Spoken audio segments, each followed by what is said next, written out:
कभी तो लगता ये था कि हम उनके मेजर नॉन नेटो एलाई, ये हमें कहते हैं मेजर नॉन नेटो एलाई, और कभी हम मोस्ट सैंक्शनड एलाई बन जाते हैं उनके।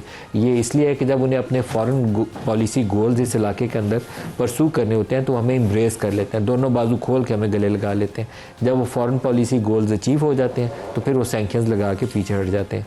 जब जिस ज़माने से पाकिस्तान से बुड्ढा बेट से उनका वो U2 उड़ा करता था चाइना की जासूसी करने के लिए, उस ज़माने से लेकर सीटो सेंटो की रुकनीत तक, और फिर जहाद अफ़गानिस्तान में हम उनके साथ सफ़े अव्वल के इत्तेहादी थे, पाकिस्तानी इलाकों से लॉन्च पैड के तौर पर इस्तेमाल किया गया था इन तमाम जहादियों को तरबियत देने के लिए रूस के ख़िलाफ़, सोवियत यूनियन के ख़िलाफ़। और फिर वॉर ऑन टेरर में भी 9/11 के बाद पाकिस्तान ने वो जंग लड़ी और अल्टीमेटली वो पाकिस्तानी इलाकों में आ गई। पाकिस्तान ने इसमें काफ़ी कुछ खोया है अमेरिका के साथ देते हुए, लेकिन durable long term sustainable partnership हम डेवलप नहीं कर पाए। तो ये रखनी चाहिए, आर्मी चीफ की जो उनसे बायलैटरल मीटिंग हुई थी वो एक मेजर स्टेप फॉरवर्ड था अमेरिका की अफ़गानिस्तान से विड्रॉल के बाद।